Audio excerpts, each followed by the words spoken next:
सुनाए। गुण अवगुण में अंतर है क्या, सबको बाबा यही बताए।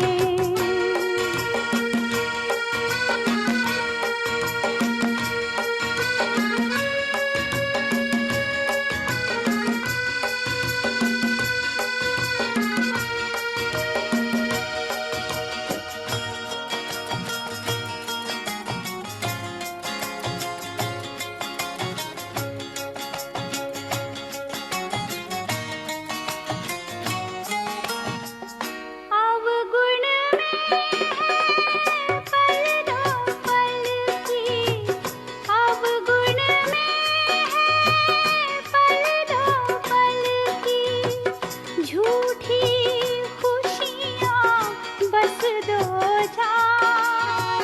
ज्योति बिंदु के गुण में है जीवन का नया सार। संगम की महिमा शिव बाबा जन जन के मन तक पहुँचाए। संगम की महिमा शिव बाबा जन जन के मन तक पहुँचाए। गुण अवगुण में अंतर है क्या, सबको बाबा यही बताए। यही बताए हर मानव को कैसे जीवन सुखी बनाए। गुण अवगुण में अंतर है क्या, सबको बाबा यही बताए।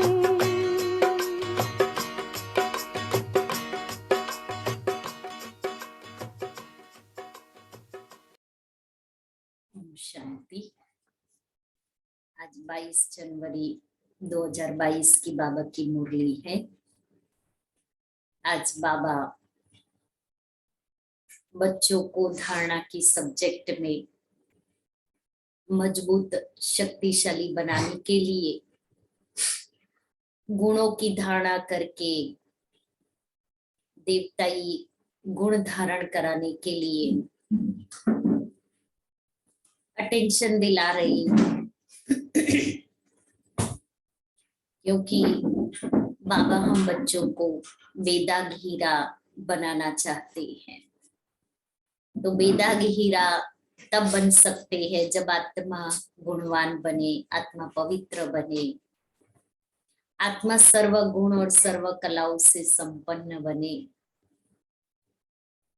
तो आज बाबा भी हम बच्चों के लिए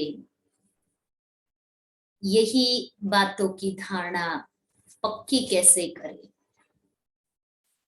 उसी को ही शिक्षा के रूप में आज मुरली में बता रही है। आज बाबा पूछते हैं, तुम गॉडली स्टूडेंट हो, तुम्हारा लक्ष्य क्या है, क्या नहीं। तुम गॉडली स्टूडेंट हो, तुम्हारा लक्ष्य क्या है और क्या नहीं।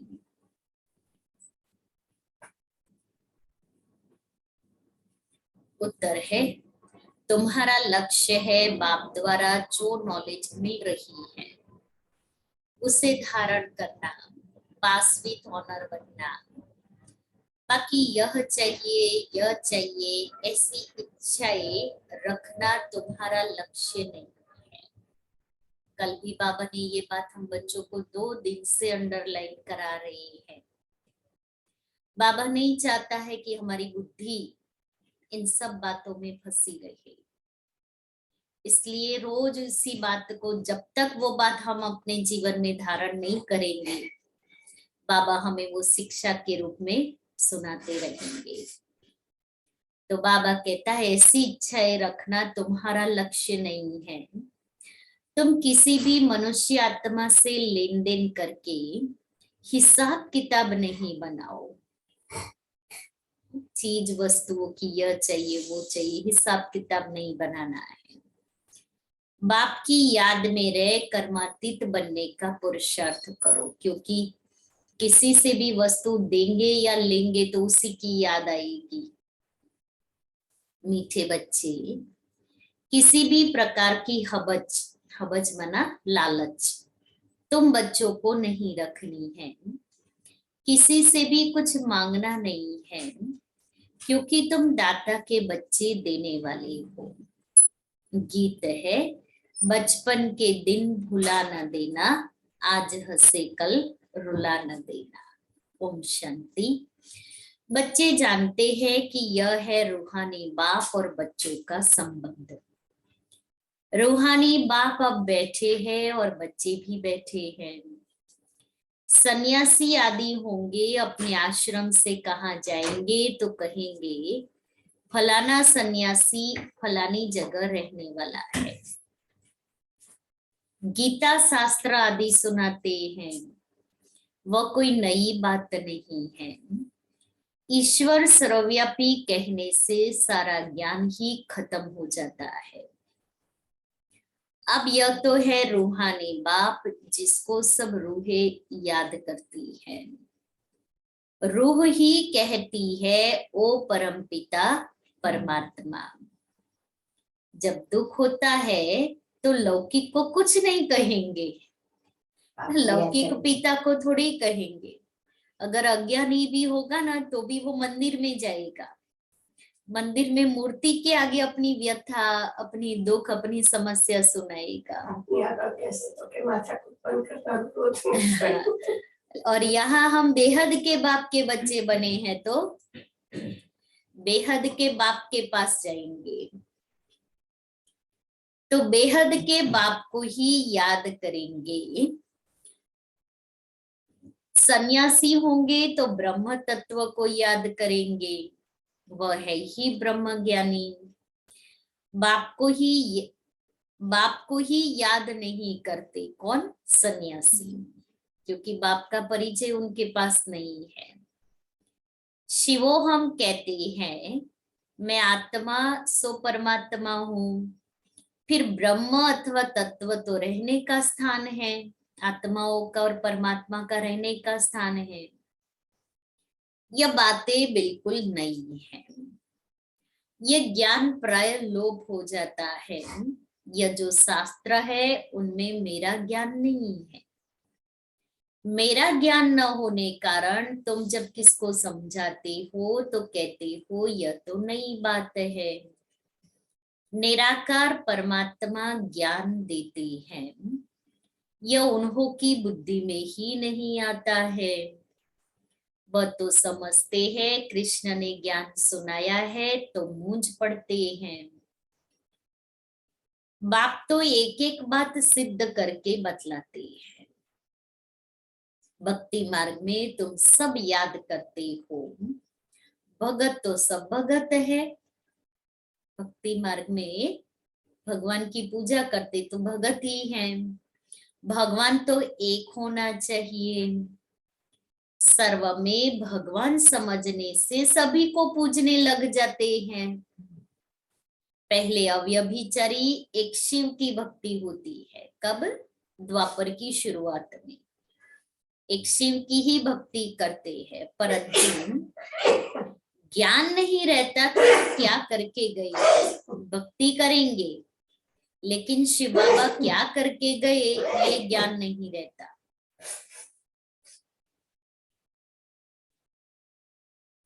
कब आए थे यह नहीं जानते, परंतु वह है सतो प्रधान भक्ति। पूजा उसकी होती है जिससे सुख मिलता है। लक्ष्मी नारायण के राज्य में भी अपार सुख था। वह स्वर्ग के देवता ही थे। लक्ष्मी नारायण को सत्युग का पहला पहला महाराजा महारानी मानते हैं, परंतु सत्युग की आयु नहीं जानते हैं। बाप हर एक बात बच्चों को ही समझाते हैं। बच्चे ही ब्राह्मण बनेंगे, यह नई रचना है ना। तुम सबको समझा सकते हो कि परमपिता परमात्मा प्रजापिता ब्रह्मा द्वारा नई सृष्टि रचते हैं। यह तो सब समझते हैं, नहीं तो प्रजापिता क्यों कहते हैं। यह बातें तुम बच्चे ही जानते हो, दूसरा कोई नहीं जानते। उन्हों को यह नई नई बातें समझ में नहीं आती है। जब सुनते सुनते पक्के हो जाते हैं तब समझते हैं कि हम कितना घोर अंधियारे में थे। अब जब ज्ञान मिला, फिर ज्ञान मिलने के बाद, समझ मिलने के बाद पता पड़ता है कि हम भक्ति में क्या करते थे और ज्ञान की रियल बातें क्या है।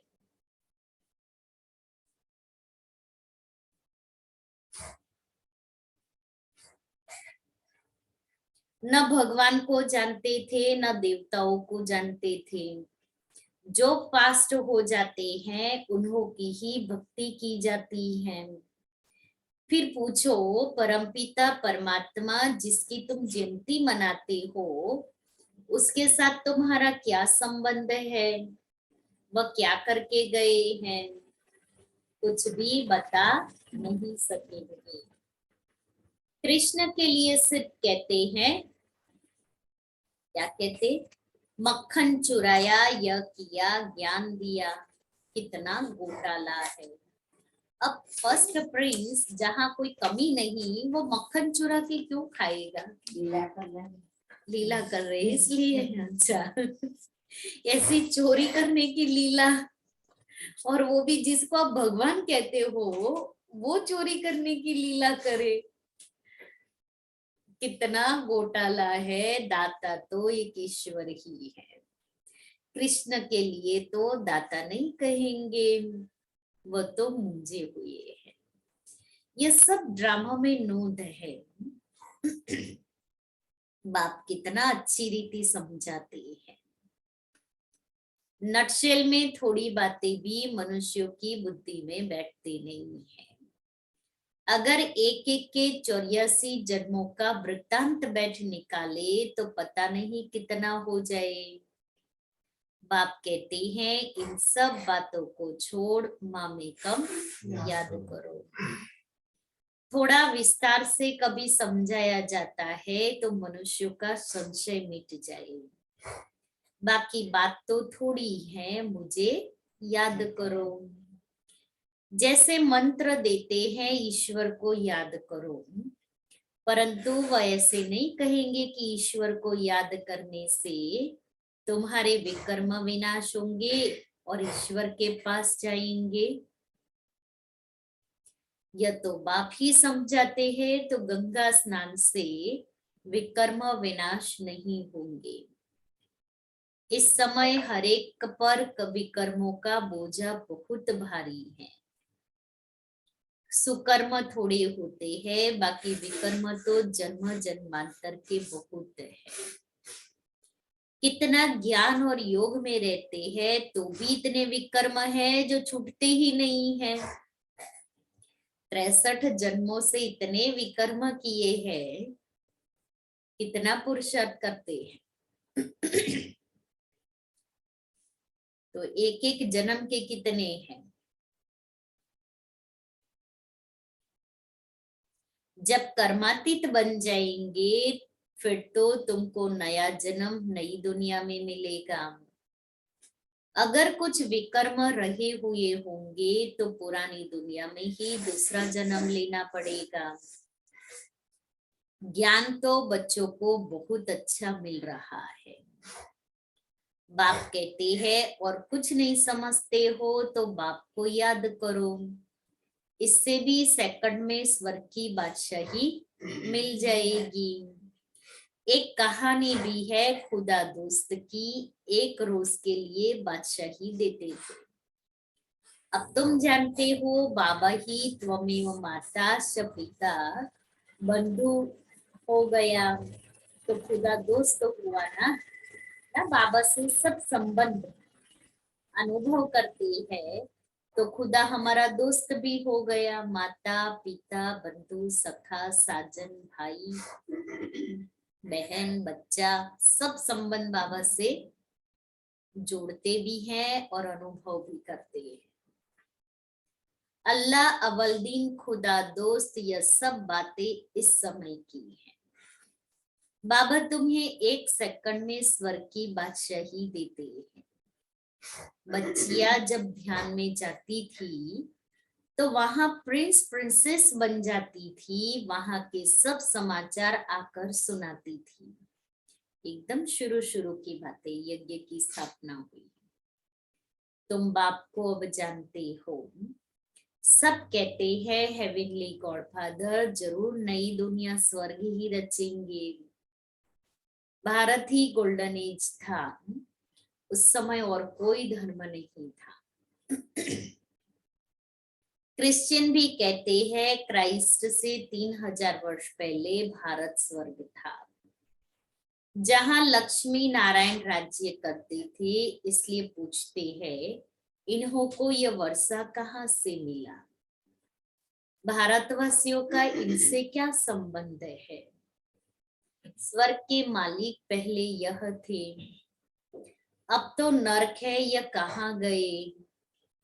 जन्म मरण को तो मानते हैं ना, आत्मा जन्म मरण में आती है, तब तो 84 जन्म लेंगे, नहीं तो कैसे लेंगे? दुनिया में तो अनेक मते हैं, कोई पुनर्जन्म को मानते हैं, कोई नहीं मानते। पूछना चाहिए परमपिता परमात्मा शिव से तुम्हारा क्या संबंध है? यह ब्रह्मा विष्णु शंकर कौन है? कहाँ के रहने वाले हैं? तुम कहेंगे सूक्ष्म वतन के, और तो कोई बता न सके, तुम्हारे लिए तो कितना सहज है। माताओं को तो कोई नौकरी आदि का फुरना नहीं है चिंता नौकरी आदि की, तो फिर क्या करना चाहिए? पढ़ाई करनी चाहिए और सेवा करनी चाहिए। घर में रहने वाली है, कोई धंधे दोरी का हंगामा नहीं है, बाप से वर्षा लेना है। पुरुषों को तो फुरना है, तुमको तो बाबा कहते तुम अपना मर्तबा लो, विश्व के मालिक बनो। शाहूकारों को तो कितनी चिंता रहती है, धन होते भी धन इकट्ठा करने की और फिर उस इकट्ठे किए हुए धन को संभालने की। दुनिया में 7 पीढ़ी खाए उतना इकट्ठा करना है, उनको इतना भी कम नहीं होना चाहिए जो उनके पास है ना। उसमें दुनिया में रिश्वतखोरी भी बहुत है, बाबा को पता है। सबको पता नहीं होता कि मेरी 7 पीढ़ी चलने वाली है कि नहीं। खुद ही कितना समय रहेंगे क्या पता।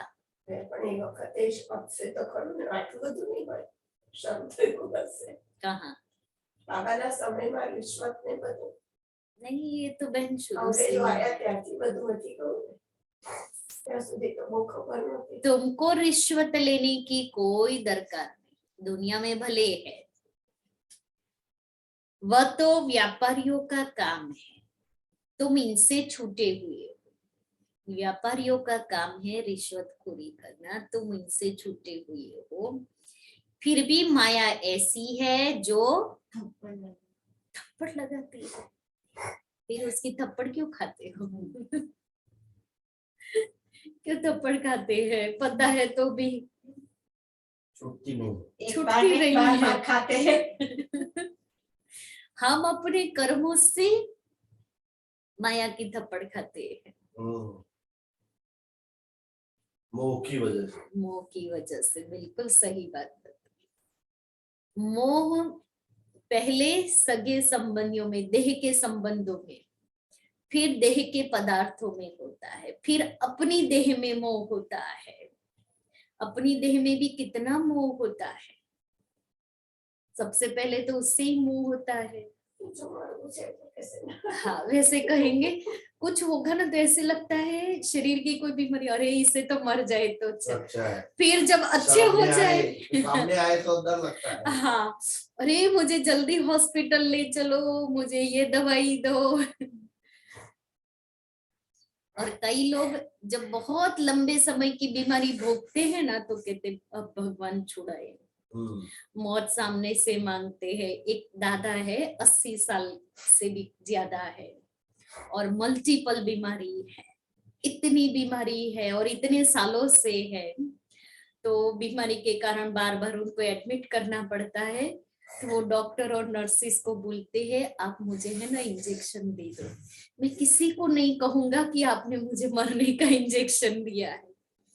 इतने अपनी बीमारियों से थक चुके हैं, लेकिन हम ये देख रहे हैं उनका कि उनके शरीर का कितना कड़ा हिसाब किताब है, जो वो चाहते हैं कितने सालों से, लेकिन शरीर छूटता नहीं है।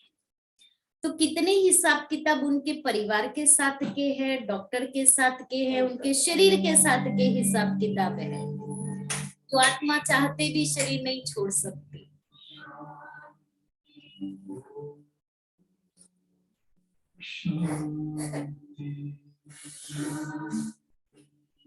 अंतर मन में ज्योति जगा लो,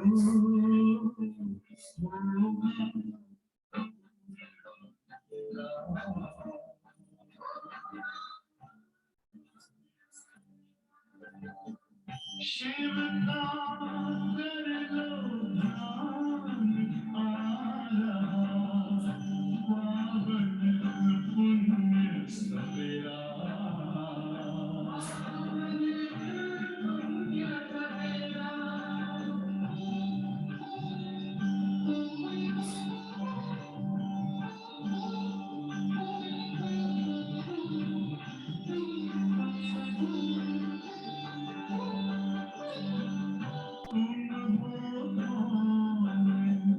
कहाँ से आए अपने आप को जानो,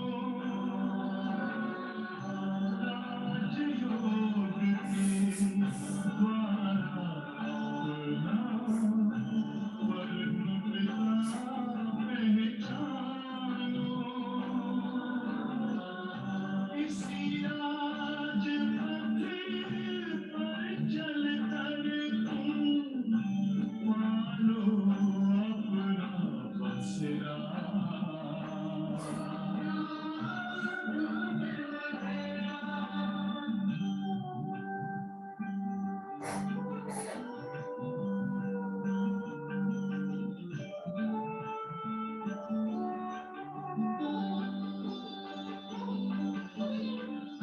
तुम हो आत्मा तन से प्यारे, परमात्मा को प्यारे,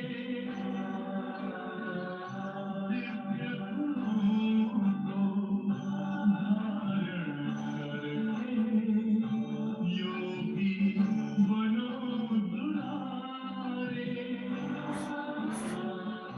ज्योति बिंदु की तोड़ेगा ये माया मोह का घेरा।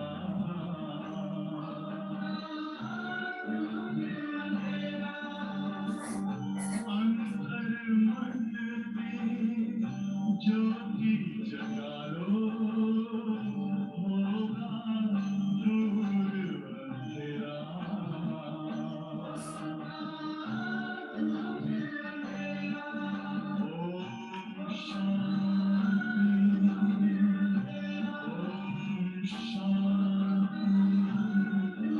ओम शांति।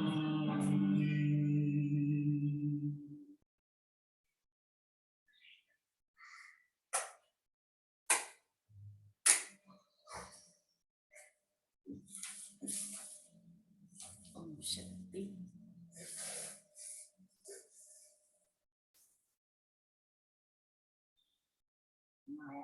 हाँ माया थप्पड़ चोट।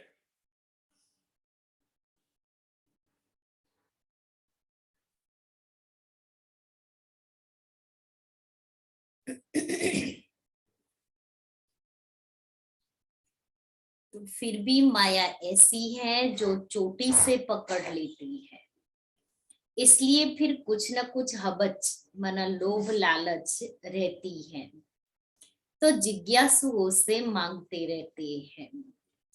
बाबा कहते बच्चे किसी से भी मांगो मत, तुम दाता के बच्चे हो ना, तुमको देना है न कि मांगना है। तुमको जो कुछ चाहिए शिव बाबा से मिल सकता है, और कोई से लेंगे तो उनकी याद आएगी। बाबा क्यों मना करते हैं कि हमने किसी से कोई चीज मांगी फिर वो ला करके देंगे तो मुझे कौन याद आएगा, देखो फलाने देने व्यक्ति ने, देने वाला याद आएगा। बनेगा। बिल्कुल बनेगा। इसलिए मांगना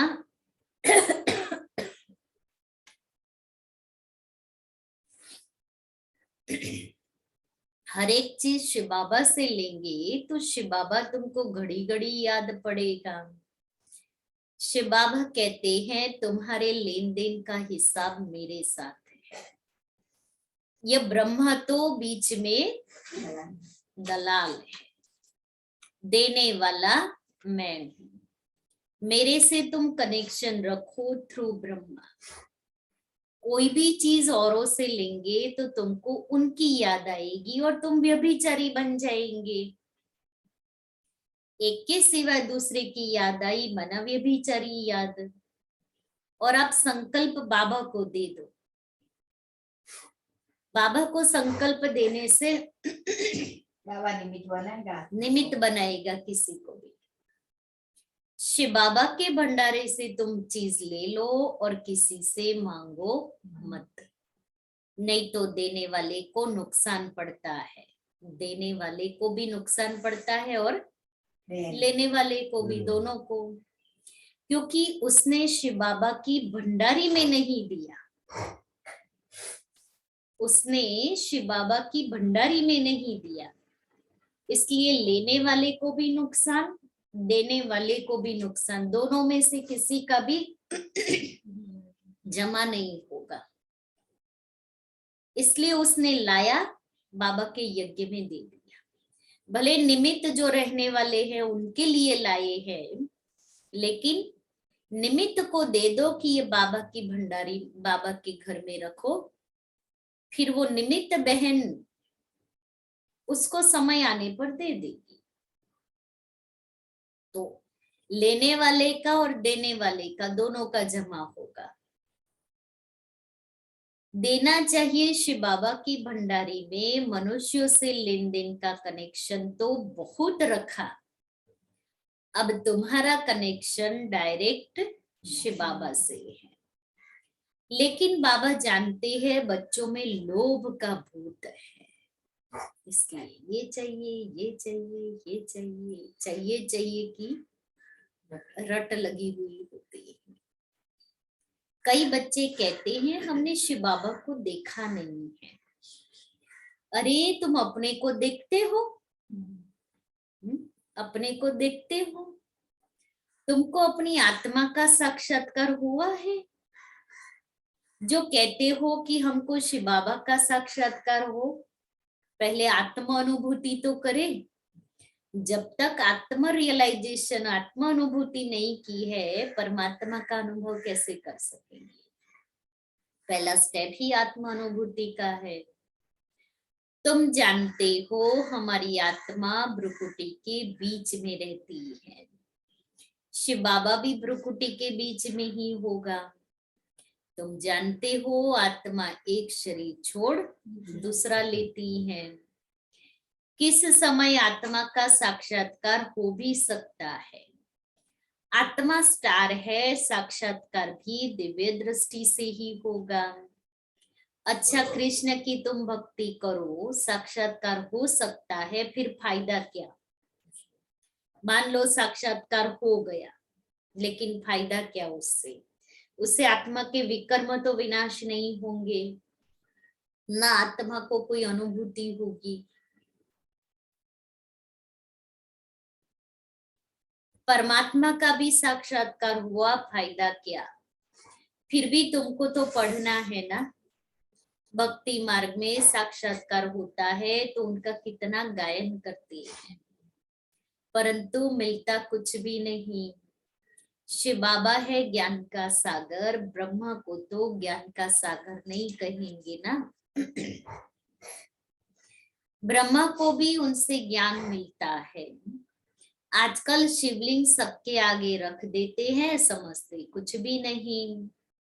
पूजा करते हैं परंतु कोई की भी बायोग्राफी तो बता न सके, इन ज्ञान रत्नों को समझ न सके।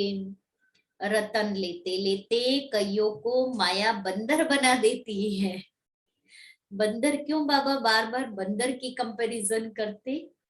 क्योंकि बंदर में पांचों ही विकार एक्सट्रीम होते हैं। लोभ भी बहुत होगा, जो चने मुट्ठी के लिए वो मुट्ठी नहीं खोलता है, और मुट्ठी नहीं खोलेगा तो हाथ बाहर निकलेगा नहीं। फिर मोह भी इतना होता है, मरे हुए बच्चे को भी गले से लगा के रखता है। क्रोध भी बहुत होता है, आपने देखा है, उसको मारने जाओ तो कैसा क्रोध करता है। और अहंकार भी, काम विकार भी बहुत होता है।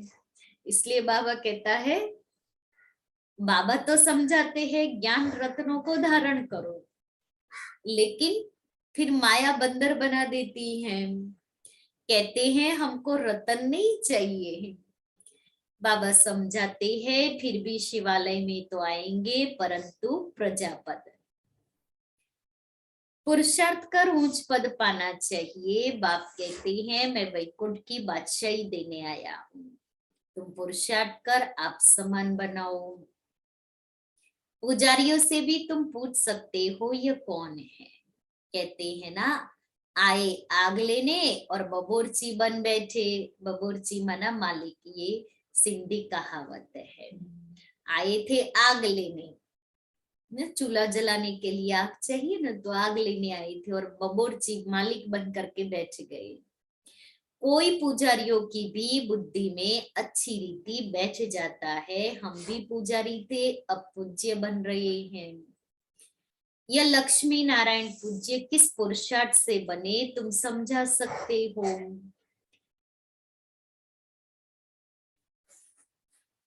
बाबा कहते हैं जहां मेरे भगत है उनको समझाओ। मंदिर में लक्ष्मी नारायण, राधे कृष्ण, शिव के भगत ऐसे जाकर के समझाओ।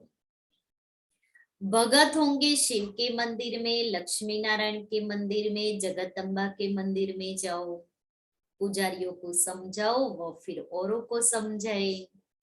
पुजारी बैठ किसको जगदम्बा का ऑक्यूपेशन बताए तो सब खुश हो जाए। उनको कहना चाहिए तुम इन सब बातों को समझो। तुम किसको बैठ इन देवताओं की जीवन कहानी बताएंगे तो तुमको बहुत पैसे मिलेंगे। यह भी समझा वही सकता है जो देही अभिमानी है। देह अभिमानी को तो सारा दिन यह चाहिए हबच रहती है, चाहिए की धुन में ही रहता है। स्टूडेंट को तो नॉलेज की हबच होनी चाहिए। हम गॉडली स्टूडेंट है तो हमें ज्ञान प्राप्त करने का लोभ होना चाहिए। तो मैं पास विद ऑनर हो जाऊं, यह है पढ़ाई का लक्ष्य। ड्रामा के राज को भी समझना है। ड्रामा कोई लंबा नहीं है, परंतु शास्त्रों में इनकी आयु लंबी लिख दी है, तो यह सब बुद्धि में आना चाहिए। सर्विस तो बहुत है, कोई करके दिखाए। बाप से कोई कृपा थोड़ी मांगी जाती है। कहते हैं भगवान बच्चा दो तो कुल की वृद्धि होगी। अरे बाप तो अपने कुल की वृद्धि कर रहे हैं। इस समय फिर देवता कुल की वृद्धि हो रही है, अभी ईश्वरीय कुल की वृद्धि होती है। तुम भी ईश्वरीय संतान हो। तो बाप समझाते हैं यह सब इच्छाएं छोड़ एक बाप को याद करो, क्योंकि जब तक बुद्धि इच्छाओं में रहेगी, हवस रहेगी, ये चाहिए, तब तक बुद्धि बाबा से नहीं लग सकती है। बंधन आदि है, यह सब कर्म का हिसाब है। बाबा को देखो कितना बंधन है, कितने बच्चों के ख्यालात रहते हैं, कितनी खिटपिट होती है, कितनी निंदा करते हैं। डिसर्विस करना सहज है, सर्विस करना बहुत मुश्किल है। एक खराब है तो 10-20 को खराब कर देते हैं, बाकी 5-8 निकलते बड़ी मेहनत से हैं। कई सेंटर्स पर आते भी रहते हैं, फिर काला मुंह भी करते रहते हैं। ऐसे बंदर बुद्धि वायुमंडल को खराब करते हैं। ऐसों को तुम बिठाते क्यों हो? काला मुंह किया तो उसका असर बहुत समय चलता है। रजिस्टर से मालूम चल जाता है, 4-5 वर्ष आकर फिर आना बंद कर दिया। बाबा समझाते हैं ऐसा करने से तुम राजाई पद पा नहीं सकेंगे। इंद्रप्रस्थ की कहानी भी है, पत्थर बन गए कि एक परी किसी विकारी मनुष्य को, पृथ्वी लोक के विकारी मनुष्य को स्वर्ग में लेके आई। तो विकारी मनुष्य की बांस आने लगी देवताओं को, तो इंद्र ने उनको श्राप दिया, तुम पृथ्वी लोक में जाकर के पत्थर बन जाएगी। तो पत्थर बनना माना पत्थर बुद्धि बन जाना। तुम भी पत्थर बुद्धि बन पड़ेंगे, पारस बन नहीं सकेंगे। फिर भी पुरुषार्थ नहीं करते, यह भी ड्रामा में नोट है। राजधानी में नंबरवार चाहिए, नौकर चंडाल आदि सब चाहिए। अच्छा, मीठे मीठे सिक्के दे बच्चों प्रति माता पिता बाप दादा का याद प्यार और गुड मॉर्निंग। रूहानी बाप की रूहानी बच्चों को नमस्ते। हम रूहानी बच्चों की रूहानी बाप दादा को याद प्यार, गुड मॉर्निंग और नमस्ते। धारणा के लिए मुख्य सार, पहला, लौकिक सब इच्छाएं छोड़ ईश्वरीय कुल की वृद्धि करने में मददगार बनना है। कोई भी डिसर्विस का काम नहीं करना है। अर्थात बाबा कहता है कि सेवा करनी है, जो बाबा के बच्चों की वृद्धि होती जाएगी। दूसरा है, लेन देन का कनेक्शन एक बाप से रखना है, किसी देहधारी से नहीं। वरदान है, चारों ओर की हलचल के समय अव्यक्त स्थिति, चारों ओर की हलचल के समय अव्यक्त स्थिति व अशरीरी बनने के अभ्यास द्वारा विजयी भव। लास्ट समय में चारों ओर व्यक्तियों का, प्रकृति का हलचल और आवाज होगा, चिल्लाने का, हिलाने का वायुमंडल होगा। ऐसे समय पर सेकंड में अव्यक्त फरिश्ता सो निराकारी अशरीरी आत्मा हूं, यह अभ्यास ही विजयी बनाएगा। इसलिए बहुत समय का अभ्यास हो कि मालिक बन, जब चाहे मुख द्वारा साज बजाए, मना बोले, चाहे तो कानों द्वारा सुने, अगर नहीं चाहे तो सेकंड में स्टॉप। यही अभ्यास सिमरणी अर्थात विजय माला में ले आएगा। श्लोगन, पुरुषार्थ को तीव्र करना है तो अलबेलेपन के लूज स्क्रू को टाइट करो। अलबेलेपन के लूज स्क्रू को टाइट करो। लवलीन स्थिति का अनुभव करने के लिए आदिकाल, दिन का आदिकाल, अमृत वेले अपने दिल में परमात्मा प्यार को संपूर्ण रूप से धारण कर लो। अगर दिल में परमात्मा प्यार, परमात्मा शक्तियां परमात्मा ज्ञान फुल होगा तो कभी और किसी के तरफ लगाव या स्नेह नहीं जा सकता, क्योंकि आत्मा अंदर से भरपूर है परमात्मा प्यार से, इसलिए देहधारियों का प्यार खींचेगा ही नहीं। बाप समान की पॉइंट है, सदा करावनहार की स्मृति से ब्रह्मा बाप समर्थ बन फरिश्ता बने, ऐसे फॉलो फादर। चेक करो, कभी माया मदर फादर तो नहीं बन जाती,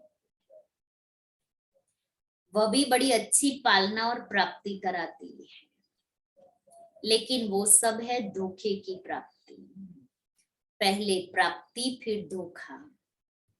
तो परखना है कि यह माया है या बाप है। धोखा खाकर परखना यह कोई समझदारी नहीं है। ज्ञानी तो आत्मा पहले परख कर स्वयं को बचा लेते हैं, इसलिए स्वयं को बचाना है, माया को पहले से ही परखना है।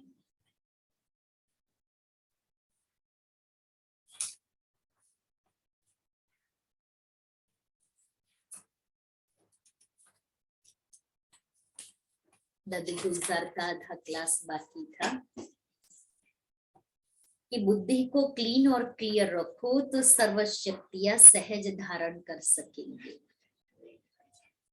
भोलानाथ को अगर राजी करना है तो सिर्फ सच्ची और साफ दिल चाहिए। अगर दिल साफ है तो भोलानाथ अपना बना ही है, और जब भोलानाथ अपने साथ है उसके लिए क्या बड़ी बात है। माया तो उसके सामने आ ही नहीं सकती। सिर्फ मन बुद्धि को बिजी रखो। अगर माया जीत बनना है तो जैसे कर्म का टाइम टेबल बनाते हो वैसे अपने मन का टाइम टेबल फिक्स करो। अगर मन का टाइम टेबल फिक्स होगा तो माया के आने का समय ही नहीं होगा।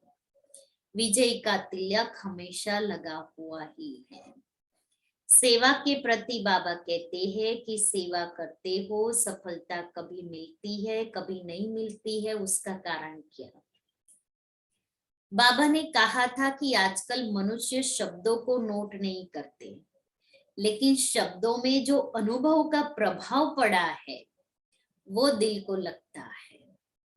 वैसे ही अगर आप नॉलेजफुल होकर नॉलेज को वाणी द्वारा रिपीट करते हो तो उस समय अच्छा तो कहेंगे लेकिन अच्छा बनेंगे नहीं। जो अनुभव से शब्द बोले जाते हैं वो अनुभवी बनाता है। सेवा वाणी से करते हो लेकिन उस समय ध्यान रखो अनुभवी बोल है या नॉलेज के आधार पर ज्ञान दे रहे हो। अनुभव के ऊपर बाबा का अटेंशन बहुत है। पहले हर बात का खुद में अनुभव है। हम जो सुनाते हैं ज्ञान की बातें उसका मैंने खुद पहले अनुभव किया है, फिर सुनाओ तो उसका प्रभाव पड़ेगा। जो अनुभवी होता है वो अथॉरिटी से बोलता है, और भी अथॉरिटी है लेकिन अनुभव की अथॉरिटी सबसे बड़ी है। सेवा के प्रति बाबा कहते सिर्फ वाणी नहीं चलाओ, एक ही समय पर तीनों सेवा करो। मनसा भी चलाओ, वाणी तो कान में जाएगी ही। कर्मणा अर्थात हमारे चाल व्यवहार आदि देखकर प्रभाव। स्व के प्रति और सेवा के प्रति बाबा की यही आशाएं हैं। शॉर्ट में बाबा यही कहते समान बनो, संपन्न बनो। ब्राह्मणों की चाल में संगठन की शक्ति जो है वो जरूरी है। संगठन की शक्ति जो चाहे वो कर सकती है। इसमें बाबा जो रिजल्ट देखना चाहते हैं वो अभी कम है। संगठन की शक्ति कैसे बढ़ाए, हम सब निमित्त बने हुए बाबा से इस बात का सर्टिफिकेट ले। संगठन की शक्ति जो बाबा चाहता है उस रूप से प्रैक्टिकल सबूत दे कि हम सब एक है, एक की मत पर चलने वाले हैं, एक ही बाबा के समान संपन्न बनने वाले हैं। इसलिए भट्टी में इसको और मजबूत बनने का प्लान भी बनाए और बाबा को सबूत भी दे। अच्छा, ओम शांति। इसके अनुभवी बन करके सेवा करें।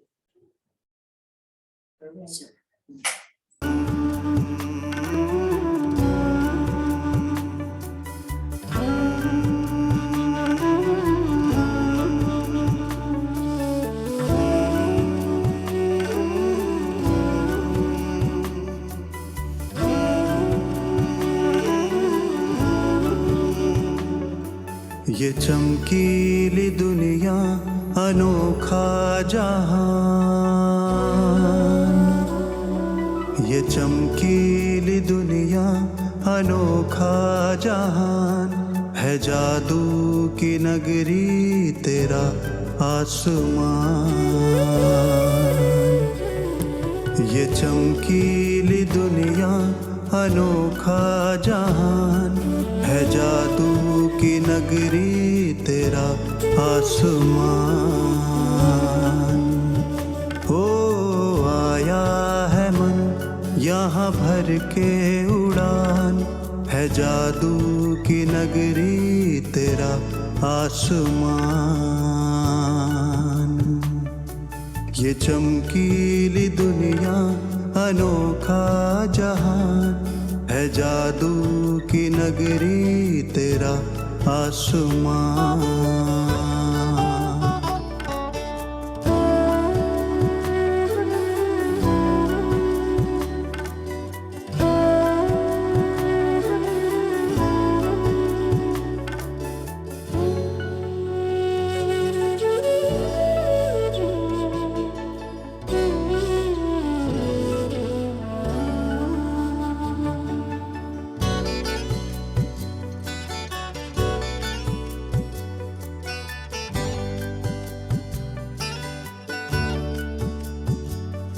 यहाँ संग में तेरे मैं नुक्ताए नूर,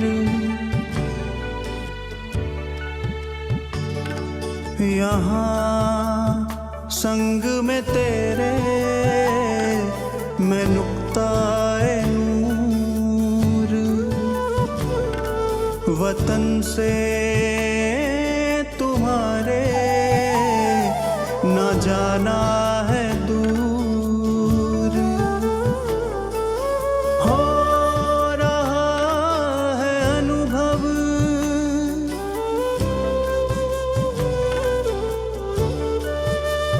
हो रहा है अनुभव, यहाँ सत्य स्वमान।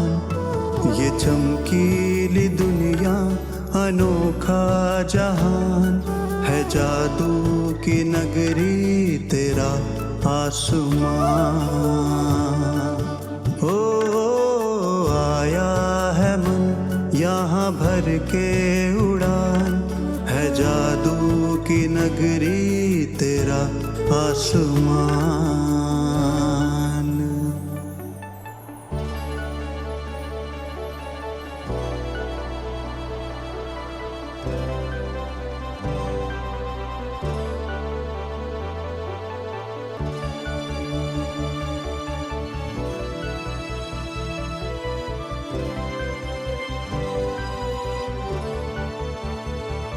सब रूहें यहाँ पर अमूल्य रतन,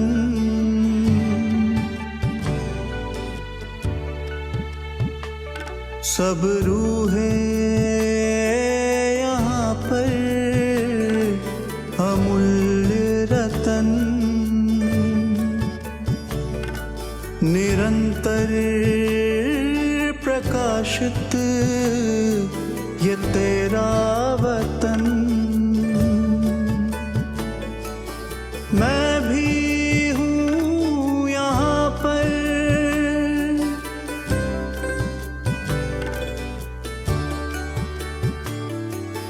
मैं भी हूँ यहाँ पर तेरे समान। ये चमकीली दुनिया अनोखा जहान है, जादू की नगरी तेरा आसमान।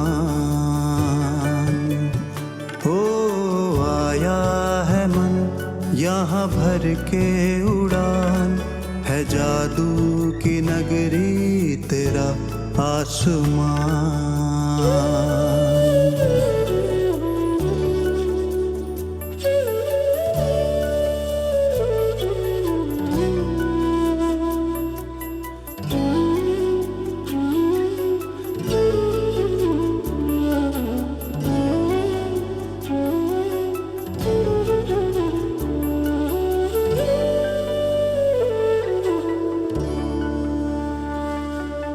मन का ये मौन यहाँ कितना है प्यारा।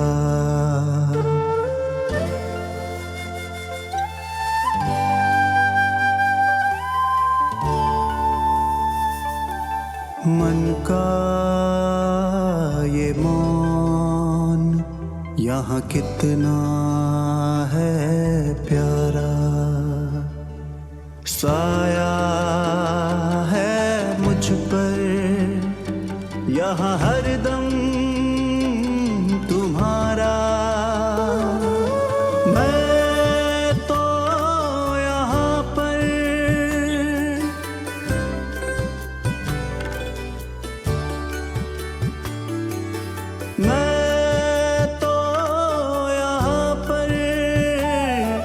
अनंत शक्तिवान। ये चमकीली दुनिया अनोखा जहान है, जादू की नगरी तेरा आसमान। ओ आया है मन यहाँ भर के उड़ान, है जादू की नगरी तेरा आसमान।